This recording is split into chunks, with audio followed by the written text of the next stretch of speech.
Assalamualaikum warahmatullahi wabarakatuh. Waalaikumsalam Kita warahmatullahi berjumpa wabarakatuh. kembali dalam acara Sutra Talkshow yang disponsori oleh PT Nur Abika, Biro Perjalanan Haji dan Umrah. Alhamdulillah pada saat ini kita kedatangan tamu spesial, tamu khusus. Beliau adalah orang nomor 1 di Kabupaten Wajo, yang dalam hal ini Bapak Dr. Haji Amran Mahmud SHOS MSI. Assalamualaikum warahmatullahi wabarakatuh. Waalaikumsalam warahmatullahi wabarakatuh. Alhamdulillah, mudah-mudahan Bapak senantiasa diberikan kesehatan, kekuatan dalam Alhamdulillah. memimpin Wajo ke depan. Amin. Amin.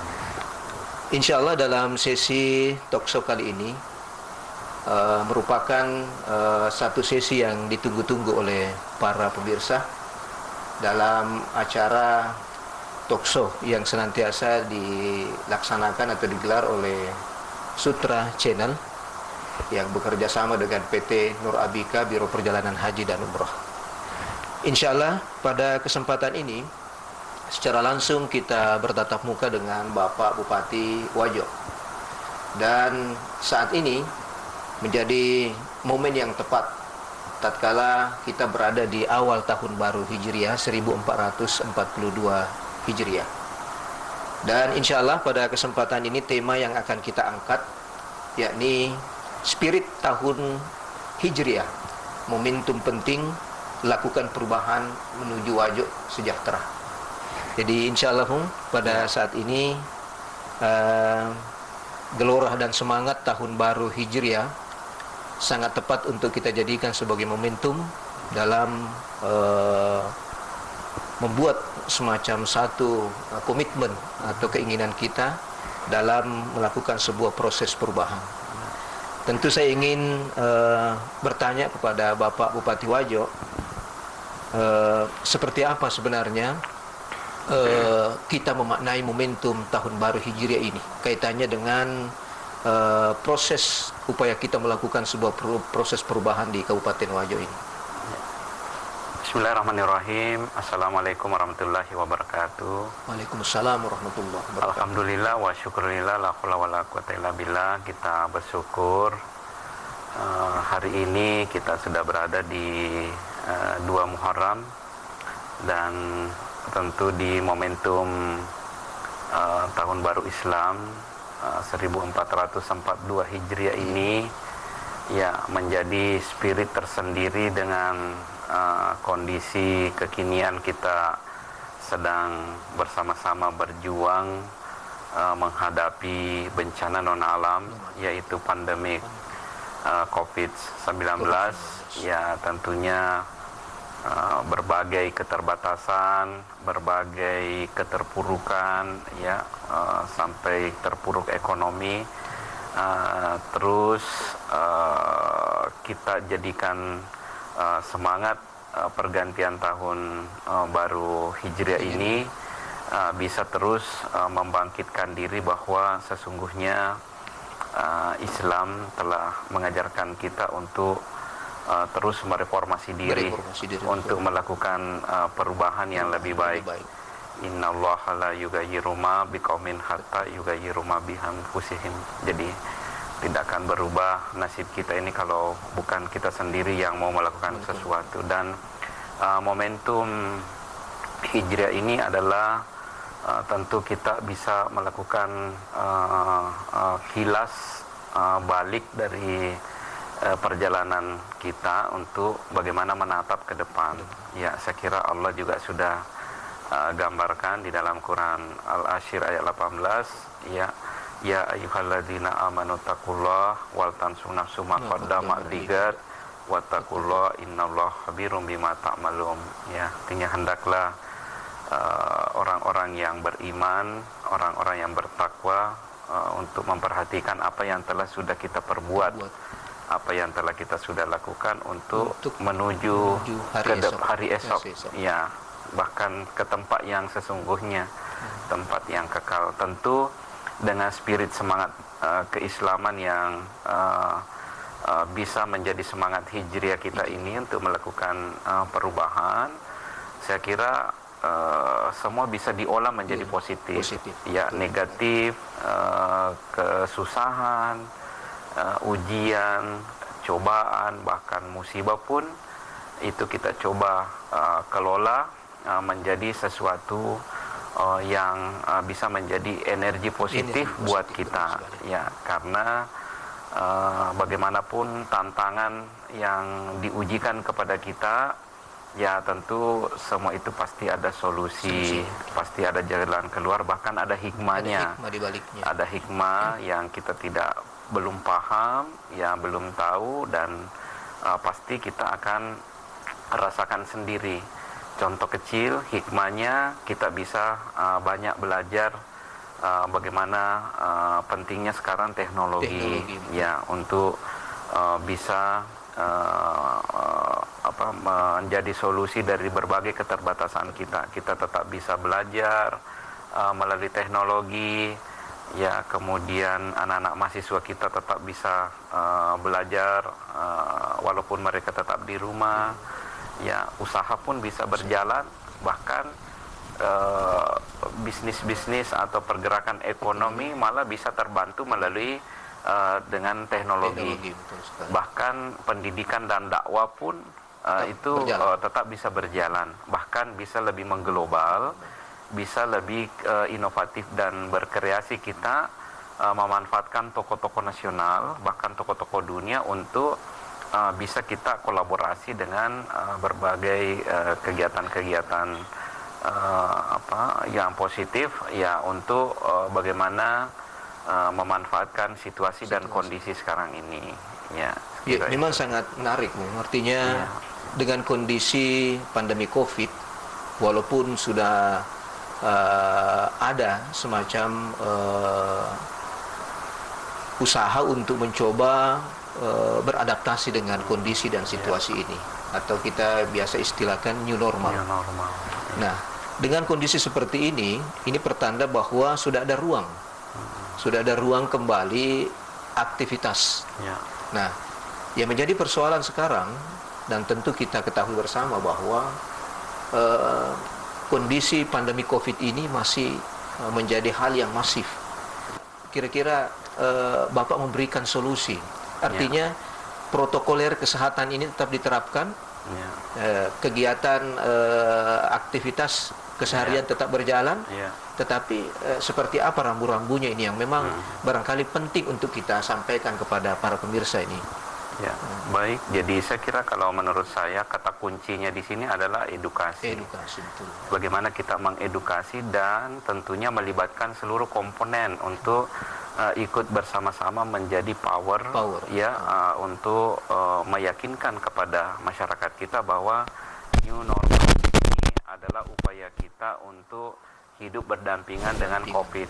Ya, yang tadinya kurang lebih 4 bulan kita bersembunyi, bahkan di bulan keempat ini kita mulai dengan new normal.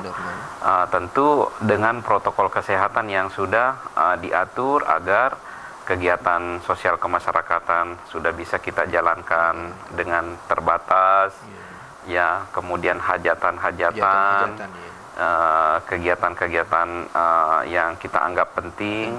Untuk penyelenggaraan pemerintahan, penyelenggaraan usaha ekonomi. Saya kira tinggal ini tadi kata kuncinya adalah edukasi. Nah, bagaimana kita menerapkan aturan yang tentunya kami dari pemerintah daerah sudah membuat regulasi melalui peraturan bupati. Insya Allah dalam waktu dekat ini kita akan sempurnakan, mengikutkan juga sanksi-sanksi di situ supaya ada sanksi, ada keseriusan, ada sanksi moral, ada sanksi sosial, ada sanksi administrasi, agar kepatuhan kita dalam menegakkan peraturan bupati ini dalam rangka berjuang bersama-sama memutus mata rantai penularan COVID ini, betul-betul kita bisa berikan kesadaran kepada masyarakat. Karena ini perlu kesadaran, perlu kedisiplinan, perlu kepatuhan, dan perlu kesabaran di dalam menjalaninya ini. Menjalani. Ya, namanya new normal ini ya mau tidak mau kita harus pakai masker. Betul. Ya, tapi masih beruntunglah kita ini hanya pakai masker. Seandainya Allah cabut ini oksigennya, ya, menghentikan oksigen, maka mungkin kita ransel semua ini tabung-tabung untuk bisa membantu pernafasan. Tapi ya mungkin belum seperti itu, ya. Nah, kalau ini bisa kita dengan penuh kesadaran, ya, saya kira hidup bersih, ya, betul, terus yang physical distancing ini kita jaga bersama. Ya, social distancing yang kerumunan yang melebihi dari seharusnya kita atur sedemikian rupa. Saya kira kalau masyarakat semua sadar ini, insya Allah kita akan bisa hadapi dengan baik. Ya.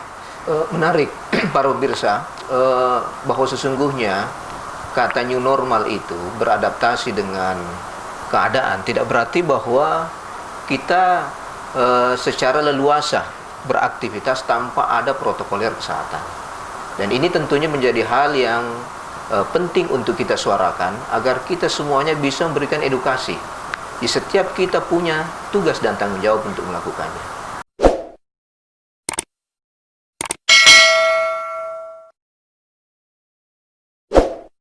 Bapak Bupati telah programkan, kalaupun program tersebut terkendala oleh situasi dan keadaan saat sekarang ini, tentunya Bapak Bupati bisa memberikan penjelasan kepada para pemirsa seperti apa trik dan usaha kita untuk tetap melanjutkan proses pembangunan atau program yang direncanakan terkait dengan terkendalanya beberapa program-program ini akibat dari kondisi COVID-19 ini. Seperti apa Pak Bupati bisa memberikan penjelasan kepada pemirsa?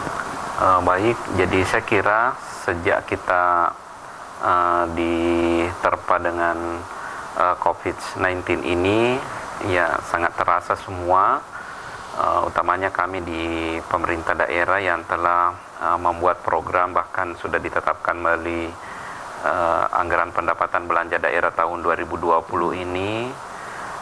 Contoh sederhana yang saya ingin sampaikan bahwa di 2020 APBD kita untuk infrastruktur jalan itu ada 240 miliar. Ya, ini dengan terjadinya realokasi dana anggaran, ya, melalui refocusing baik tahap pertama maupun tahap kedua, di mana refocusing ini fokus untuk bagaimana dalam hal pencegahan, penanganan, bahkan termasuk pemulihan, termasuk dalam bentuk program social safety net atau jaring pengaman sosial. Itu dari 240 miliar yang ada di infrastruktur jalan kita, di mana program utama kita adalah menghadirkan jalan mantap 1000 km dengan mempertimbangkan bahwa Wajo ini memiliki sektor ekonomi pertanian yang sangat membutuhkan infrastruktur jalan dan pengairan. Nah, ternyata dengan adanya COVID sini, dari 240 itu ya sisa 125 miliar, jadi hampir 50% anggaran seharusnya dinikmati masyarakat kita dalam bentuk jalanan, pengairan dan sebagainya itu terkena. Belum lagi yang lain-lain, bangunan-bangunan yang lain. Makanya itu kami terus tetap membangkitkan seluruh sektor-sektor perekonomian kita, tentunya dengan menggalang swasta, ya, menggalang stakeholder, ya, menyentuh warga-warga yang tak berdaya kita yang langsung berdampak, ya, misalnya bersama dengan Basnas, ya, kemudian lasis-lasis baik Muhammadiyah, Wahda, Asadiyah, semua kita ajak, ya, kemudian CSR perusahaan, lembaga-lembaga keuangan perbankan, kita ajak berkolaborasi bagaimana supaya yang tidak tersentuh dengan program pemerintah, ya, masuk Basnas, masuk Lasis, ya, dan alhamdulillah dengan menggerakkan itu, ya, kita sedikit terobati dengan itu. Kemudian strategi kita juga bagaimana dalam program pemulihan ekonomi ini menghadirkan kampung-kampung tangguh, desa, kelurahan yang tangguh, dengan bagaimana masyarakat dengan kesadarannya dan turut berpartisipasi melawan dan berdampingan dengan COVID-19. Ya, kemudian kita edukasi mereka dan memberi spirit semangat untuk tangguh ekonomi, ya, misalnya dengan bagaimana mengembangkan peternakan, mengembangkan perikanan yang perlu kita bantu bibit ikan, demikian juga berbagai macam jenis ternak, ya, dan program entrepreneurship mencetak 10.000 entrepreneur tetap kita jadikan fokus ke depannya, sehingga program-program seluruh OPD itu tetap mempersiapkan semua, dan saya optimis, ya, walaupun tadi dalam kondisi anggaran banyak kita realokasi, maka ya tentu kita masih tetap optimis untuk infrastruktur jalan, program-program pengembangan potensi daerah kita, ya, tentang persutraan. Alhamdulillah tahun ini tetap kita jalankan program menanam 1 juta pohon murbei untuk mempersiapkan bahan-bahan baku. Bahkan dari Bapak Gubernur juga membantu kita, selain tadi 1 juta murbei, kita juga akan dibantu dengan mesin-mesin pemintalian modern, ya, agar IKM kita, ya, industri kecil menengah kita ini terus menggeliat dan bangkit dalam menjalankan aktivitasnya, dan insya Allah 2021 ini akan kita olah sedemikian rupa postur APBD kita itu untuk bagaimana membangkitkan semangat ekonomi daripada masyarakat kita. Terima kasih banyak. Jadi para pemirsa, apa yang diuraikan tadi oleh Bapak Bupati ini sudah memberikan sebuah pencerahan kepada kita, di mana begitu beratnya beban pemikiran dari Bapak Bupati Wajo untuk memberikan solusi terbaik dalam hal situasi dan kondisi COVID-19 pada saat ini.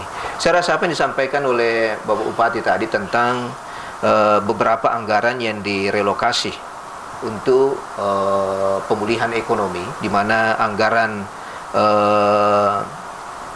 jalan yang sampai 240 miliar, ya. Tetapi semuanya itu mau tidak mau, karena kondisi yang terjadi saat ini, ada beberapa sektor yang membutuhkan subsidi dari dana-dana tersebut, sehingga tentunya hal tersebut yang menyebabkan program atau target perencanaan dari yang direncanakan tidak bisa tercapai sampai saat ini.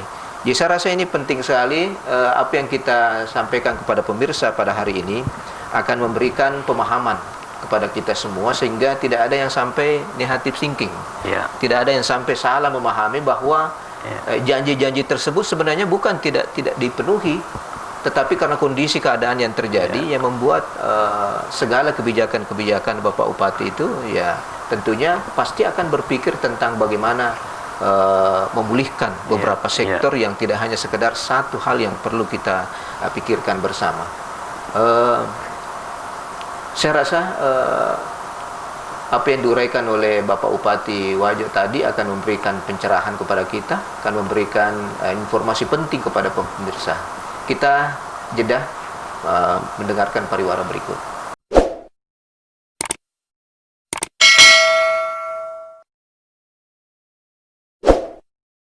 Para pemirsa Talkshow Sutra Channel yang dirahmati Allah Subhanahu wa taala, kembali kita akan melanjutkan perbincangan kita dengan Bapak Bupati Wajo. Apa yang diuraikan oleh Bapak Bupati Wajo dalam sesi pertama dan kedua memberikan pemahaman kepada kita bahwa sesungguhnya kondisi yang terjadi pada saat ini, apabila kita ingin mencoba melakukan sebuah proses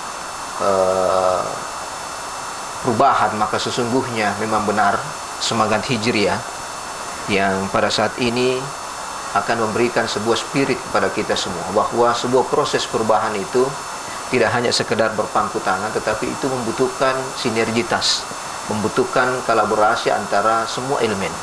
Dan saya rasa dengan situasi dan keadaan yang terjadi pada saat sekarang ini, seperti yang disampaikan oleh Pak Bupati tadi, bahwa semua stakeholder harus bekerja, membantu.